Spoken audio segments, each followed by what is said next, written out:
आपको दिख रहा बोर्ड पे? Yes sir.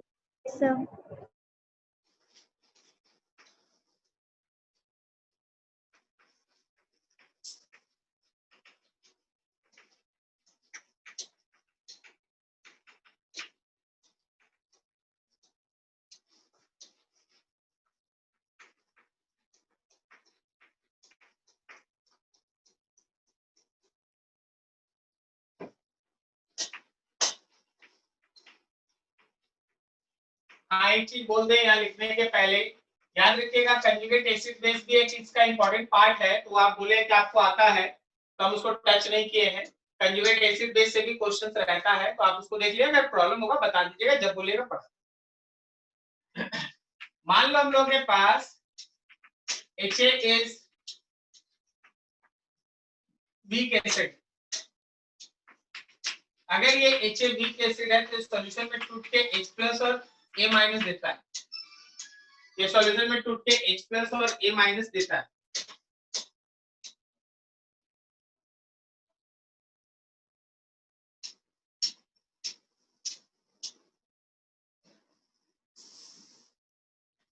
ठीक है, H प्लस और A माइनस देता है।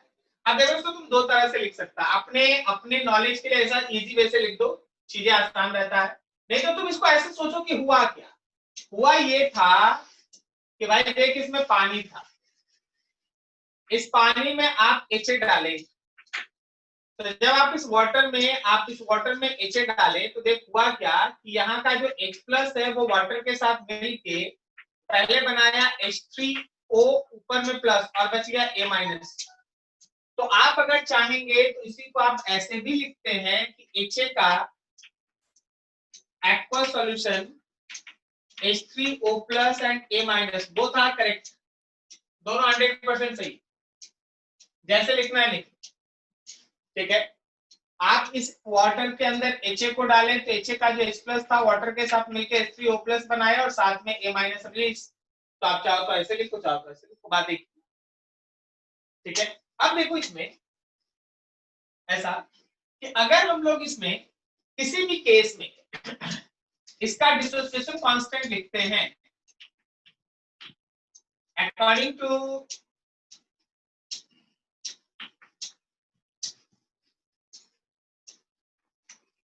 Equilibrium constant. आज जब इसका इक्विलिब्रियम कांस्टेंट लिखिएगा तो यहाँ आता है H प्लस A माइनस और नीचे में आप लिख सकते हैं HA। देखो ये जो इक्विलिब्रियम कांस्टेंट है वो किसी वीक एसिड के डिसोसिएशन को रिप्रेजेंट करता है, तो आप इसको लिखते हैं Ke। This K is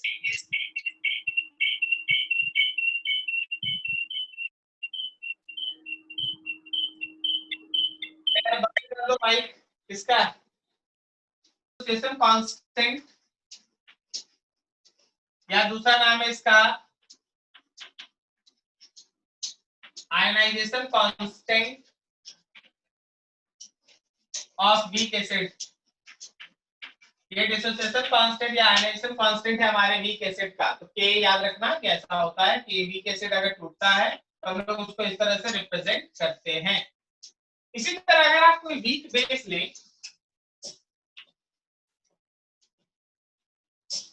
similarly for any weak base, अगर आप कोई एक वीक बेस ले लें, मान लें जैसे वो वीक बेस हो गया BOH। अब अगर वो वीक बेस BOH है तो जैसे ही आप सॉल्यूशन में डालेंगे B प्लस और OH माइनस में टूटेगा, तो आप इस केस में आप इसका Kb लिख सकते हैं, that Kb is equals to B plus OH minus divided by BOH, B plus OH minus divided by BOH। ठीक है, where Kb is ionization constant या फिर dissociation constant of weak base. जब हम नाम बोले ना तो आपको पता चलना चाहिए कि हाँ सर क्या बोल रहे हैं।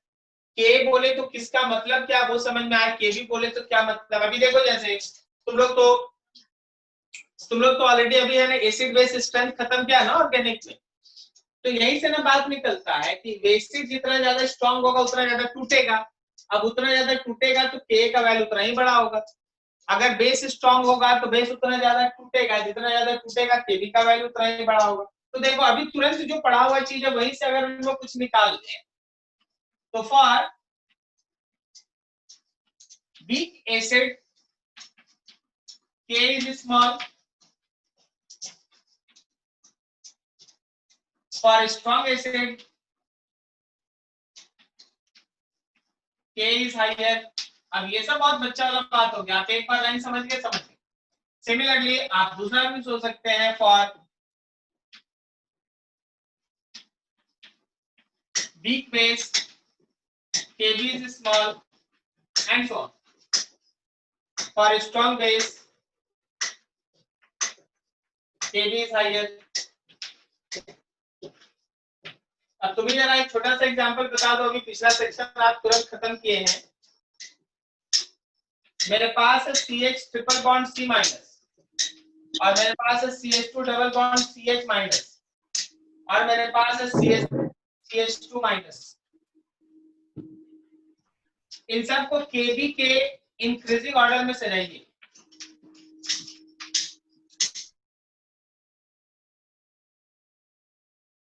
सबको बेसिक नेचर के इंक्रीजिंग ऑर्डर में सजाओ, केबी के इंक्रीजिंग ऑर्डर में सजाओ। बताओ सबसे स्ट्रॉन्ग बेस इसमें कौन?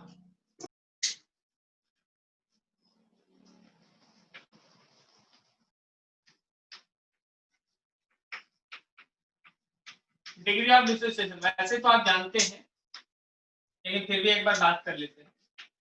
डिग्री ऑफ डिसोसिएशन का मतलब होता है number of moles dissociated by total number of moles taken. कोई भी पर्टिकुलर इलेक्ट्रोलाइट को अगर हम कहीं सॉल्यूशन में डालते हैं, कोई भी पर्टिकुलर इलेक्ट्रोलाइट को अगर आप सॉल्यूशन में डालते हैं तो देखना पड़ता है कि जो टोटल नंबर ऑफ मोल्स आप ऐड किए हैं उसमें से कितना मोल टूटा है।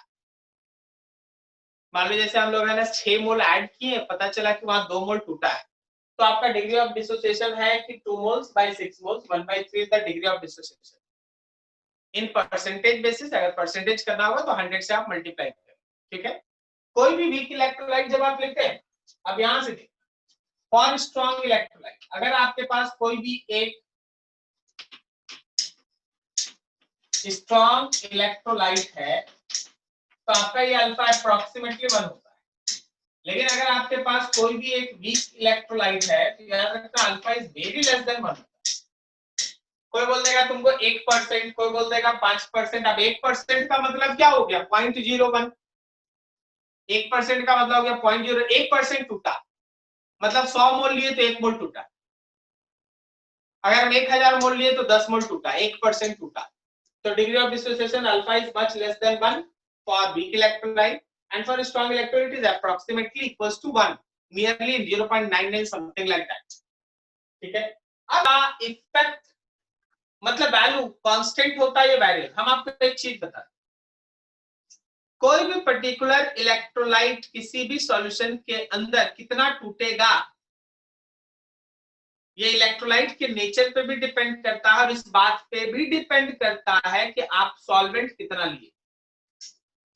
अगर वीक इलेक्ट्रोलाइट है तो कम टूटेगा। अब कम टूटा, मान लो केवल 1% टूटा, तो ऐसा नहीं है कि जिंदगी भर 1% पे रह जाएगा। अगर आप उसमें सॉल्वेंट ऐड करते गए तो 1% से बढ़ के 2% टूटेगा, 3% टूटेगा, 5% टूटेगा। मतलब आपको दिमागी रूप से तय रखना पड़ता है कि वीक इलेक्ट्रोलाइट का डिसोसिएशन केवल इलेक्ट्रोलाइट के ऊपर नहीं, सॉल्यूशन के अंदर एडेड सॉल्वेंट कितना है इस पे भी डिपेंड करता है।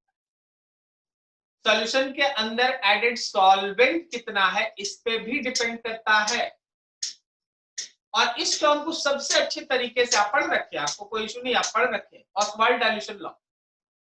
जो आप ऑस्वाल्ड डाइल्यूशन लॉ पढ़े, खाली थ्योरी पढ़े, उसको जरा देखिए और उसका बारीकी समझिए।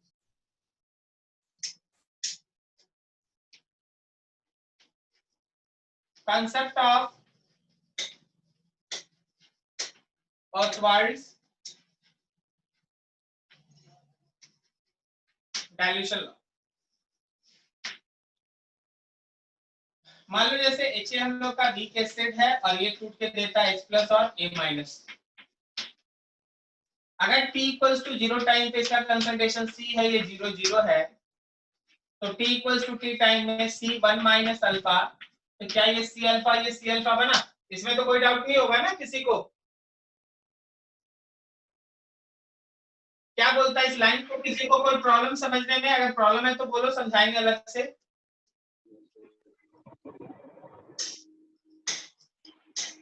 कोई प्रॉब्लम नहीं? सो अगर हम K वैल्यू लिखे तो एज वी डिस्कस्ड कि H plus A minus by HA, so it is C alpha C times of 1 minus alpha, so C cancel, it is C alpha square by 1 minus alpha. So here we have K is equals to C alpha square 1 minus alpha. चाहो तो इसको याद रखना, लेकिन ये तभी काम आएगा जब अल्फा है ना बहुत अच्छा इफेक्टिव वैल्यू हो।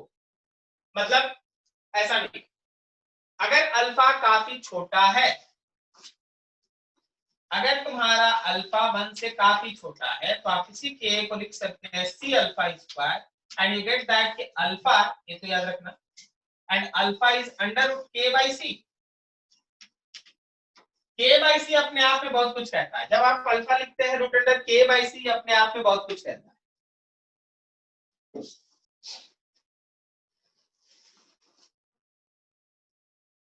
So alpha is root under K by C। इसका मतलब ये है कि अगर कंसंट्रेशन को डिक्रीज किया जाए, कंसंट्रेशन को डिक्रीज किया जाए तो अल्फा का वैल्यू इंक्रीज करता है। कंसंट्रेशन कैसे घटा सकते हैं भाई? कंसंट्रेशन घटाने का एक तरीका ये है कि आप उसमें वाटर ऐड करें। वाटर मतलब इसलिए बोल दिए क्योंकि वाटर ही मेजर सॉल्वेंट। जब हम किसी बने हुए सॉल्यूशन में एक इलेक्ट्रोलाइट डालें, एक सॉल्यूशन बना के रख दिए, वो टूट गया, 2% खा गया, उसका डिग्री ऑफ डिसोसिएशन 2% है, 100 में से 2 मोल टूटा है। अब आप उसमें सॉल्वेंट ऐड करते पानी ऐड करते जाइए, तो जो आज 2% टूटा है वो क्षण भर के बाद 3%, 4%, 5%, 10%, ऐसे जैसे जैसे आप वॉल्यूम को बढ़ाइएगा सी घटेगा और सी घटने से अल्फा अपने आप बढ़ेगा। तो जैसे जैसे हम लोग उसमें वाटर जा रहे हैं, सॉल्वेंट ऐड करते बढ़ाते जा रहे हैं, कंसंट्रेशन घटते जा रहा है, वैसे वैसे डिग्री ऑफ डिसोसिएशन बढ़ते जा रहा है। This is actual theme of Oswald junction. तो आप ये मत समझिए कि किसी वीक इलेक्ट्रोलाइट का डिग्री ऑफ डिसोसिएशन कांस्टेंट होता है। डिग्री ऑफ डिसोसिएशन कांस्टेंट होता है, डिपेंड करता है कि कंसंट्रेशन ऑफ सॉल्यूशन कितना है। जितना ज्यादा कंसंट्रेटेड बनाइएगा अल्फा उतना, जितना वीकली कंसंट्रेटेड या सॉल्यूशन बनाइएगा अल्फा उतना ज्यादा। ठीक है, ये फॉर वीक बेस।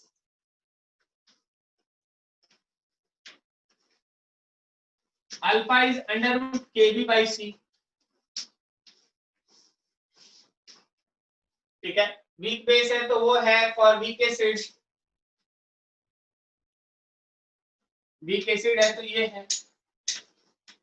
तो ऐसे चीज चलता है। C का वैल्यू घटाएंगे, वॉल्यूम इंक्रीज करेगा, अल्फा का वैल्यू इंक्रीज करेगा। Can you imagine?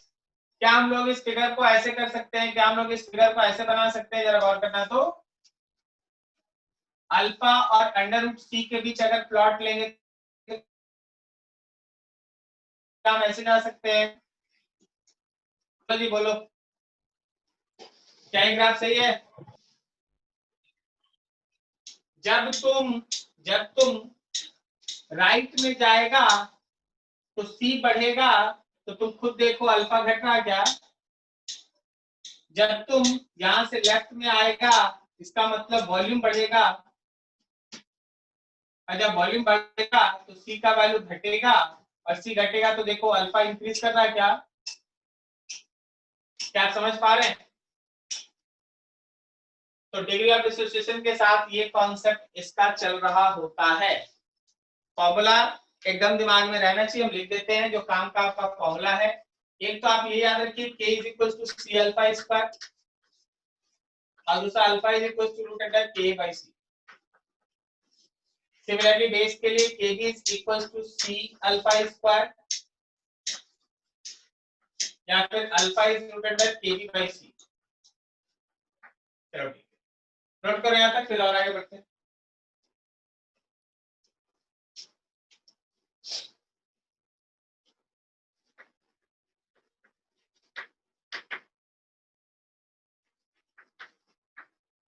Concept of dissociation of water। Actually हम लोग आयनिक प्रोडक्ट ऑफ वाटर का बात कर रहे हैं। वाटर अपने आप को तोड़ता है H प्लस में और OH माइनस में। इसको आप सेल्फ आयोनाइजेशन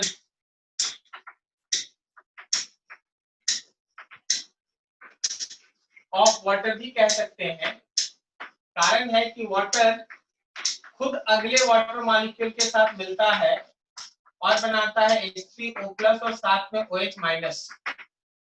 देखिए चाहे पहला लाइन लिखे या दूसरा लाइन लिखे, बात एक ही। दूसरा लाइन जब आप लिख देते हैं तो आपको लगता है कि चीज बहुत डिफिकल्ट हो गया। ऐसा कुछ नहीं है भाई।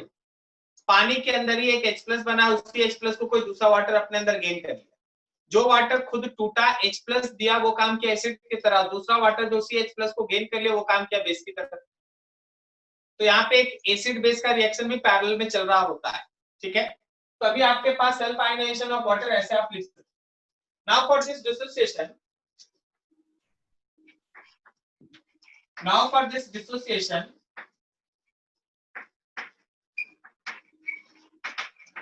टर्म एग्जिस्ट करता है, this is called Kw and Kw is nothing else but simply H+ and OH minus concentration, and that Kw is called ionic product of water. This is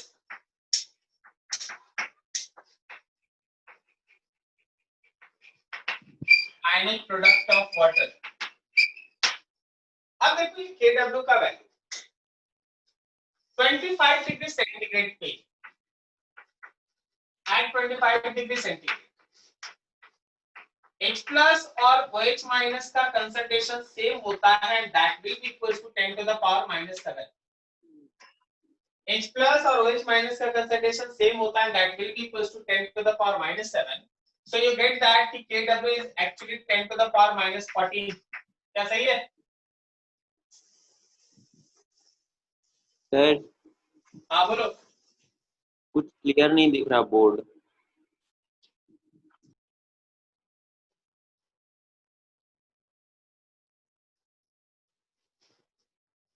आ गया? ठीक हुआ?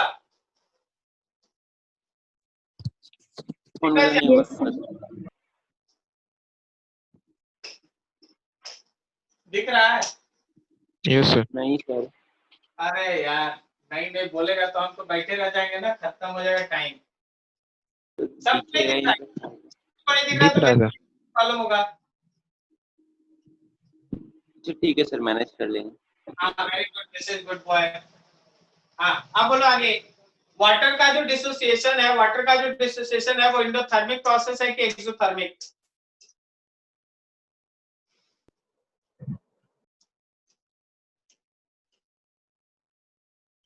अरे बोल भाई, पानी जब टूटता है H+ में और OH माइनस में तो वो एनर्जी गेन करता है कि लॉस करता है?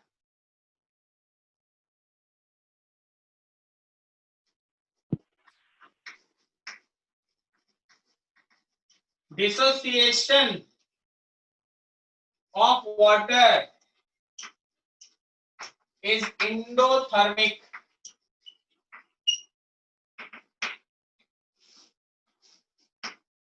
इसका मतलब ये है कि वाटर को टूटने के लिए हीट चाहिए, और जब आप हीट देंगे तभी H+ और OH माइनस में टूटेगा। सर यहाँ इसका बात क्यों आप कर रहे हैं, क्या जरूरत है इस तरह का यहाँ पे एंडोथर्मिक एक्सोथर्मिक लाने का? ठीक है, एक्चुअली हम डिस्कस करना चाहते हैं ली चैटेलियर प्रिंसिपल। नाम सुने आप लोग? Yes, नीचे sir. प्रिंसिपल बताइएगा कि अगर यहाँ पे हीट है, अगर हम यहाँ पे टेम्परेचर को इंक्रीज कर दें तो रिएक्शन किधर शिफ्ट करेगा? Forward.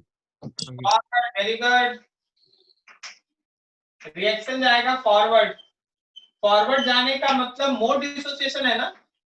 Yes, sir. sir. और टूटेगा। मोर डिसोसिएशन का मतलब H प्लस और -7 से बड़ा होगा ना? क्या बोलता है, ठीक बोले? Yes, sir. ठीक है। और अगर ये 10 टू द पावर -7 से बड़ा हो गया तो समझ जाना कि Kw का वैल्यू 10 टू द पावर -14 से बड़ा होगा। क्या बोलता है? Yes, sir. ठीक है, मतलब अगर आप टेम्परेचर को 25 डिग्री सेंटीग्रेड से ज्यादा लीजिएगा तो Kw 10 पावर -14 नहीं होगा, 10 टू द पावर -14 से ज्यादा होगा। तो 10 पावर -14 से ज्यादा -15 होगा कि -13 होगा? -30 होगा. -13. -13, -13, -12, -11 लाइक दैट। हम बस एक बात, अब यहां देखो दूसरा, अगर हम लोग इसी में टेम्परेचर को घटाएं, आप टेम्परेचर को घटाएं तो रिएक्शन मूव करेगा बैकवर्ड। रिएक्शन मूव करेगा बैकवर्ड, और रिएक्शन मूव बैकवर्ड करेगा इसका मतलब लेस डिसोसिएशन। डिसोसिएशन कम है, डिसोसिएशन कम है इसका मतलब हाँ किसी भी इंस्टेंट पे H प्लस और OH माइनस होगा बराबर, लेकिन जो भी होगा 10 टू द पावर -7 से कम होगा। तो इसका मतलब Kw भी जो होगा वो 10 टू द पावर -14 से कम होगा। क्या आप ये समझ पा रहे हैं? सो ऑन द होल इस पूरे डिस्कशन से जो हमारा काम का चीज बाहर आता है, वो काम का चीज ये बाहर आता है कि अगर आप 25 डिग्री सेंटीग्रेड पे बात करते हैं तो H प्लस और OH माइनस बराबर है और वो 10 टू द पावर -7 है और Kw का वैल्यू 10 टू द पावर -14 है। लेकिन अगर आप का टेम्परेचर 25 से बड़ा है,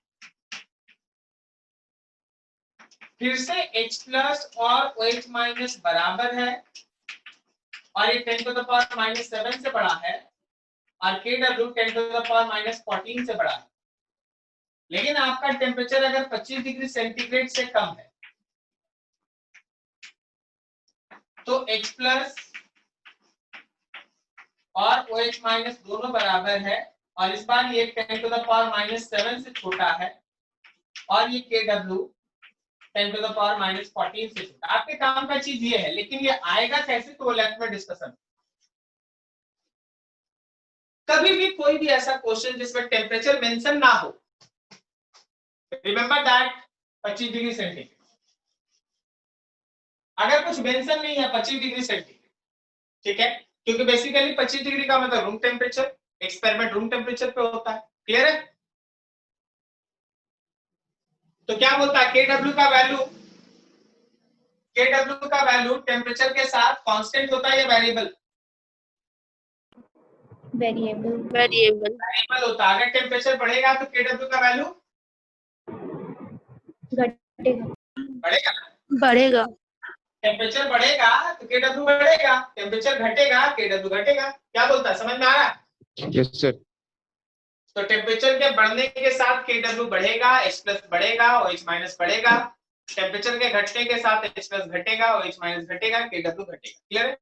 this is all about dissociation of water. Note करो फटाफट। नहीं पता? 55.5 मोलर. हाँ बिल्कुल, याद रखना कि मोलर कंसंट्रेशन ऑफ वाटर, इतना देर नहीं होना चाहिए सब चीज में। Concentration of water is actually 55.5 मोल पर लीटर। बहुत जगह तो दिया ही नहीं रहेगा, नहीं दिया रहेगा, आपको खुद से सोचना होगा। ठीक है, तो याद रखना। चलो अब एक बड़ा सा सेक्शन आपके लिए है जिसमें आप डिस्कशन अच्छा करेंगे, दैट इज कॉल्ड पीएच।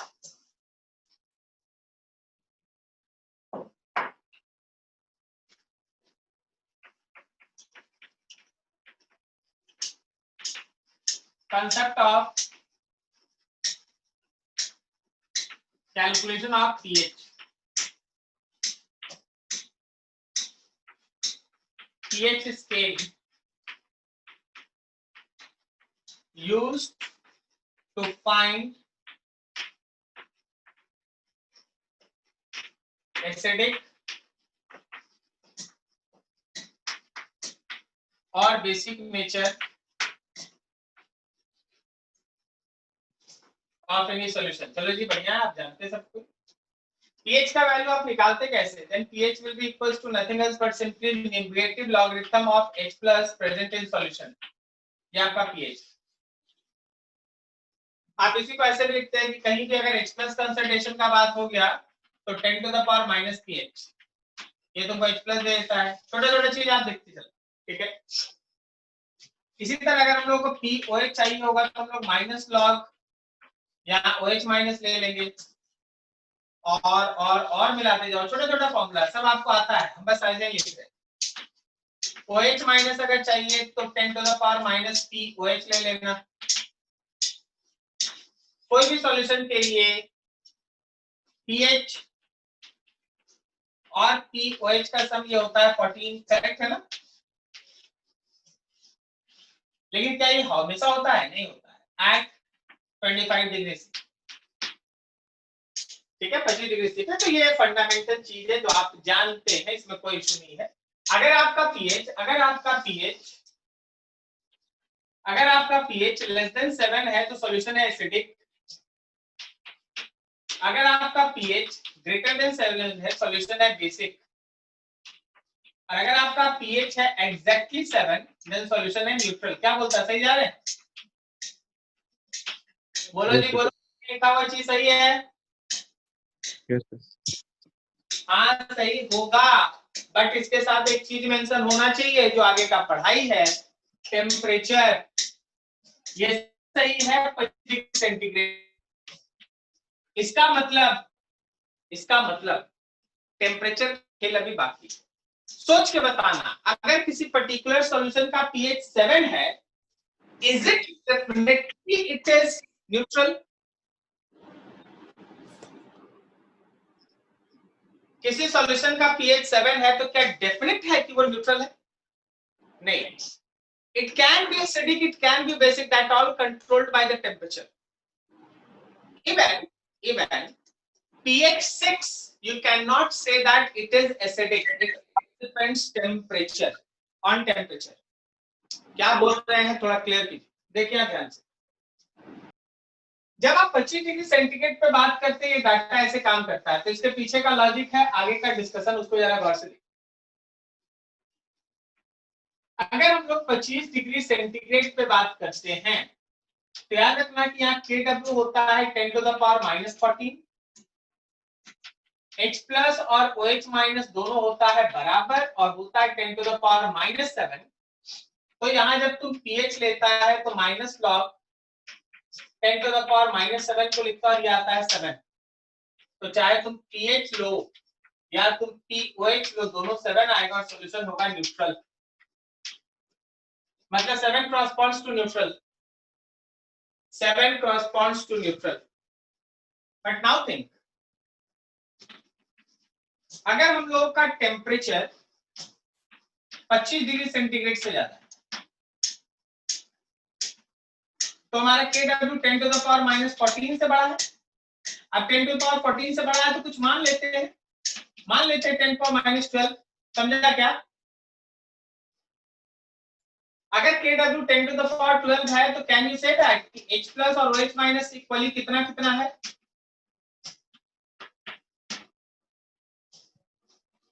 तो pH निकालो,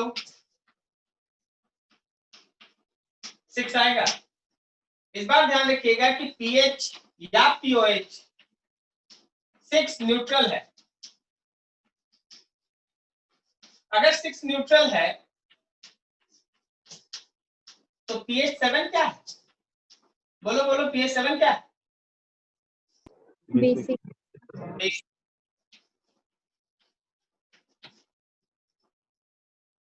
ठीक है, तो हाईयर टेम्परेचर पे हायर टेम्परेचर पे pH इक्वल्स टू 7 बेसिक को दिखाता है, ना कि न्यूट्रल को।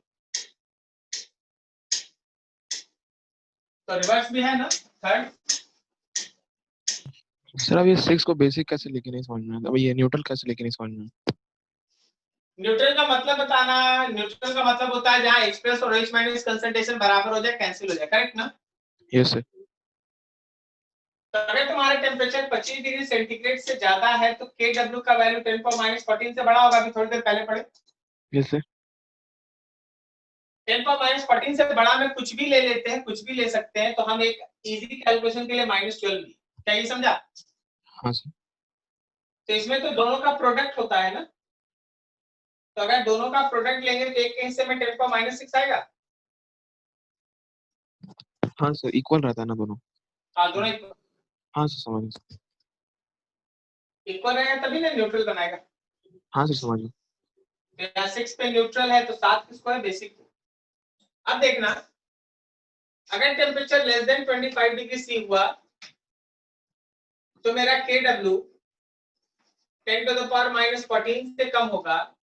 मान लेते हैं मेरा Kw 10⁻16 है, तो ऐसे केस में तुम्हारा H प्लस या OH माइनस 10⁻8 को दिखाएगा। और जब H प्लस और OH माइनस 10⁻8 को दिखाएगा तो क्या हम लोग इस बार बोलेंगे ऐसे कि pH is equals to POH is equals to 8, ये न्यूट्रल है, क्या सही जा रहा है। Yes sir. तो इस बार बता जरा, pH अगर 7 है तो क्या है, एसिडिक।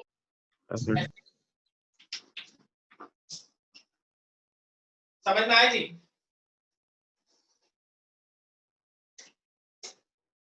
तो pH of any solution is also controlled by temperature.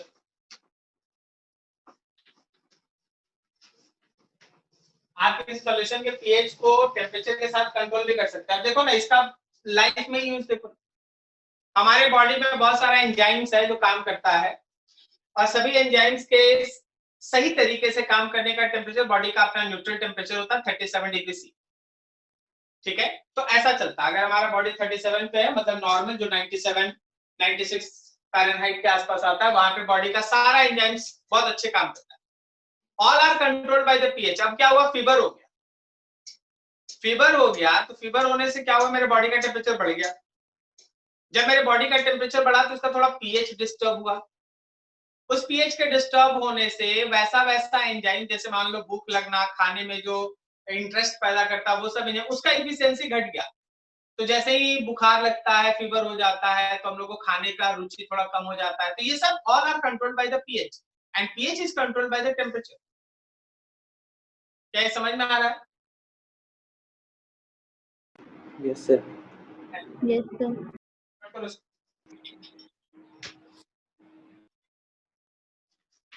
Find pH of, पहला है 10⁻³ molar HCl solution,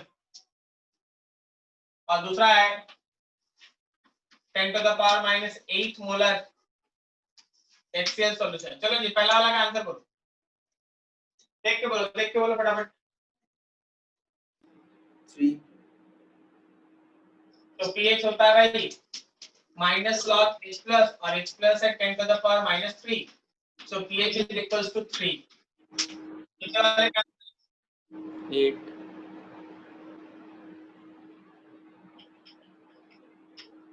so pH is equals to 8। तो अभी तो बात हुआ था ना कि 7 से ऊपर नहीं हो सकता। Yes sir. अब कौन गलत है, फर्स्ट वाला गलत है कि सेकंड वाला गलत? कोई नहीं। गलत कोई नहीं। कोई नहीं है, तो दूसरा सही कैसे भाई? टेम्परेचर अलग होगा, 25 से ज्यादा होगा। टेम्परेचर मेंशन है 25 डिग्री। अब आप पढ़ के मत बैठिए, हम बोल रहे हैं टेम्परेचर के लिए मेंशन रहेगा। अगर टेम्परेचर मेंशन नहीं, इसका मतलब ये नहीं कि गलत को सही बनाने के लिए टेम्परेचर वर्ड लगा देगा।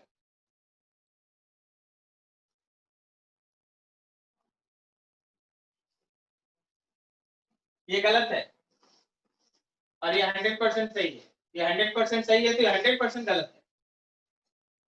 अब बता क्या ट्रिक है और क्या चल रहा है। यही सब चीज हम लोगों को थोड़ा सीखना पड़ता है, जहां हम लोग गलती करते हैं।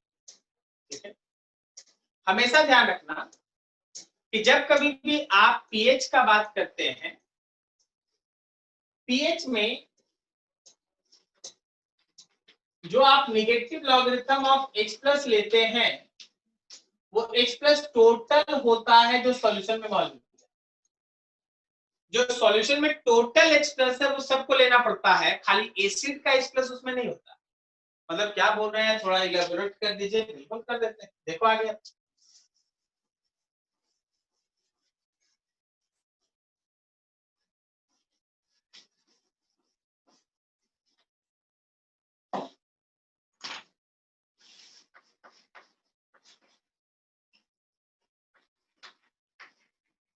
For any solution to find pH, आप किसी भी सॉल्यूशन का अगर pH निकालना चाहते हैं तो याद रखना कि pH इज इक्वल टू होता है negative logarithm of x plus, और ये x प्लस होता है टोटल। इसमें x प्लस टोटल का मतलब क्या होता है? x प्लस टोटल का मतलब होता है कि जो x प्लस मेरा कोई एसिड दे और जो H प्लस पहले से वाटर का मौजूद हो वो दोनों लेना पड़ेगा। जो मेरा H प्लस एसिड दे और जो मेरा H प्लस पहले से वाटर में मौजूद, वाटर मौजूद है 10 टू द पावर -7, वाटर में हमेशा मौजूद है 10 टू द पावर -7, वाटर में हमेशा मौजूद है 10 टू द पावर -7। आपको एसिड का भी H प्लस लेना होगा, आपको वाटर का भी H प्लस लेना होगा। थोड़ा और तोड़ लेते, जब आप H प्लस टोटल लें तो उसमें एसिड के जगह पे कभी कभी कोई स्ट्रॉन्ग एसिड भी हो सकता है, कभी कभी कोई वीक एसिड भी हो सकता है, और फिर वाटर तो रहेगा ही। वाटर लिखना है तो लिखो, नहीं तो 10 टू द पावर -7 लिख दो यार, इसमें कोई दिक्कत ही नहीं है। यहाँ 10 पावर -7 भी लिख, सही रहेगा। ठीक है, देख स्ट्रॉन्ग एसिड कंप्लीटली टूटता है, हम दोनों को बता देते हैं। इसके लिए तो वैल्यू पता है, इसके लिए हमको पता है। इसके जगह पे हमेशा हमको लेके चलना है 10 टू द पावर -7। इसके जगह पे हमको कितना लेना पड़ता है वैसे लिख देते हैं, हम अभी दिखा देंगे। ये होता है सी अल्फा, और इसके जगह पे होता है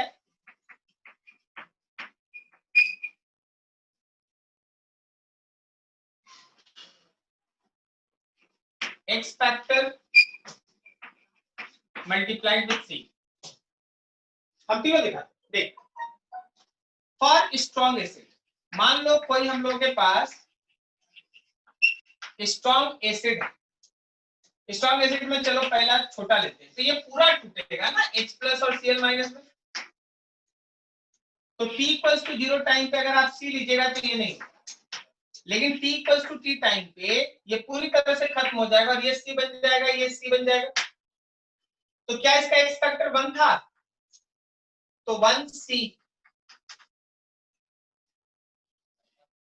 अब अगर आप इस स्ट्रॉन्ग एसिड के जगह पे H2SO4 लेंगे, देखिए आराम से समझिए, समय दीजिए, जितना अच्छा होमवर्क उतना तेजी से स्कूल में एग्जाम में बनता है।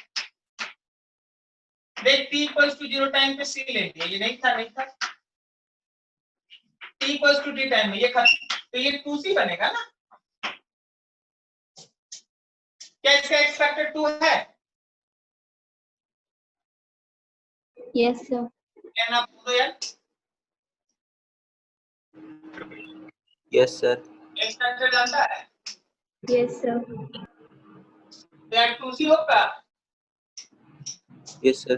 X प्लस में 2C होगा। अभी देखना यार, बताना H3PO4 बताएगा कोई, इसका H प्लस कंसंट्रेशन क्या 3C होगा? Yes, sir. Yes, sir. H3 बताएगा इसका H प्लस कंसंट्रेशन कितना होगा? 2. 2C। कारण याद करो, P ब्लॉक में H3 में सब H प्लस आयनाइजेबल है, लेकिन H3PO3 में केवल 2 ही H प्लस आयनाइजेबल है, याद आया? Yes, sir. तो ऐसा स्ट्रॉन्ग एसिड वैसे काम कर ले, एक्स फैक्टर इंटू सी लिखते, ठीक है, यहाँ x factor 1C 2C 3C 2C and something. तो सर वीक एसिड के लिए क्या करते हैं, देख जरा, फॉर वीक एसिड, अरे भाई वीक एसिड अपना नियम कानून से जो वीक इलेक्ट्रोलाइट है वैसा टूटता है, Ha है, ये टूटता है, H प्लस आता है, A माइनस आता है, T इक्वल्स टू टाइम में C मान लो, ये खत्म, तो T equals to T time के बाद C में से 1 माइनस अल्फा गया तो ये C अल्फा बचा ना।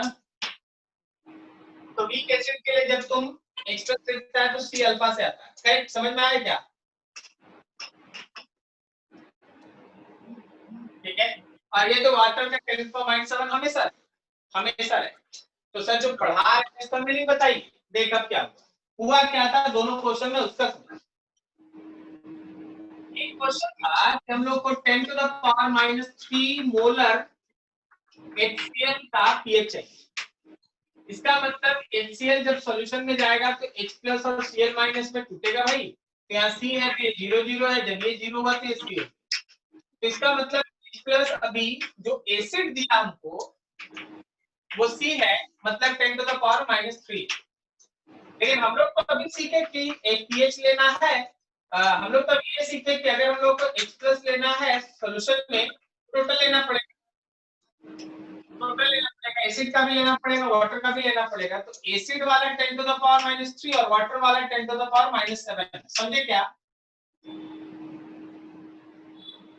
तो जरा गौर करने, इसमें 10⁻³ कॉमन ले लो तो 1 प्लस 10⁻⁴ है। Yes, sir. अब देख भाई ये बहुत छोटा था, this is very very important, small तो नेग्लेक्टेड, ये काफी छोटा था इसलिए हमने इसको नेग्लेक्ट कर दिया, तो ये अप्रोक्सीमेटली 10⁻³ रह गया, 10⁻³ रह गया, और इसी वजह से तुम्हारा pH हो गया माइनस लॉग 10⁻³ का 3। This is your answer first.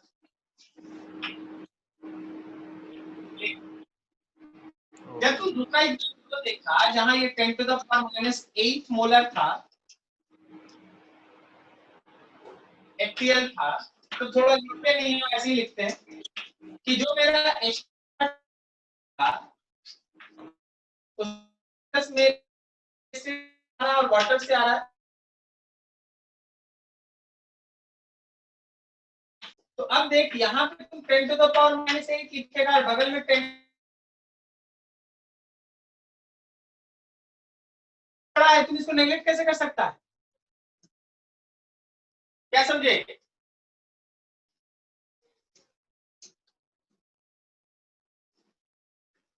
ठीक है, अब बताइए -8 या -7 तुम बड़ा वाला को नेगलेक्ट कर देगा? नहीं ना, इसीलिए आंसर गलत था। अब देख इसमें से 10⁻⁻7 कॉमन ले लो, तो ये 0.1 होगा और ये 1 होगा, तो ये 1.1 इंटू 10⁻⁻7 है, 1.1 इंटू 10⁻⁻7, और जब आप इसका pH निकालिएगा ना, minus log 1.1 into 10⁻⁻7, it is approximately 6.99, तो अप्रोक्सीमेटली 6.99 आएगा या 98 आएगा, समथिंग कुछ भी आएगा, 7 से छोटा है। क्या आपको समझ में आ रहा है? Yes, sir. ठीक है, तो चीज ध्यान रखना, हाँ, pH का मतलब बहुत कुछ, अभी तो जस्ट स्टार्ट हुआ है, हम तो अभी ये बोलेंगे ना कि आज के क्लास में तो अभी आप पढ़ना स्टार्ट किए, बाकी जो सब तक यहाँ कहीं हम कुछ लिखेंगे तो उसका मीनिंग आपको क्लियरली पता रहे, इसलिए आपको वीक एसिड, डिसोसिएशन, ये सब है आपको बता दिया गया, और वर्ड लॉ से बता दिया। पढ़ाई तो अभी स्टार्ट हुआ अभी, ठीक है, इस फॉर्मूला को दिमाग में बैठा लो, बहुत काम आने वाला है, आपको इतना मेहनत करना ही नहीं पड़ेगा, बहुत बार तो देख के आंसर देने लगेगा अगर आप इसको अच्छे से दिमाग में बैठा लिए तो। H प्लस अलग अलग जगह से आएगा, स्ट्रॉन्ग एसिड का होगा तो सीधा X फैक्टर इनटू C लिख देना। अब देखो हम तुमको एक छोटा सा ऐसे ही बताते हैं, मान ले मेरे पास एक मिक्सचर बनाना है, इसमें हम 10⁻³ मोलर H2SO4 डाल दें, फिर इसमें हम कोई एक वीक एसिड डाल दें, फिर वाटर तो है ही और सबका पीएच लिखने के लिए बोल दे, तो आपको सब सोचना पड़ेगा। ठीक है, नोट करो, आज के लिए बस यहीं तक जाएंगे। अगले दिन जब बैठना तो पीएच का जितना भी आप पढ़े हुए होंगे ना चीज, सब देख के बैठिए। ठीक है, मेन काम अब यहीं से स्टार्ट होगा, तो आप अगले दिन जब बैठिएगा तो ये सारा चीज देख के आइएगा, नेक्स्ट स्टेज से आगे बढ़ेंगे। ठीक है, कोई डाउट नहीं किसी को?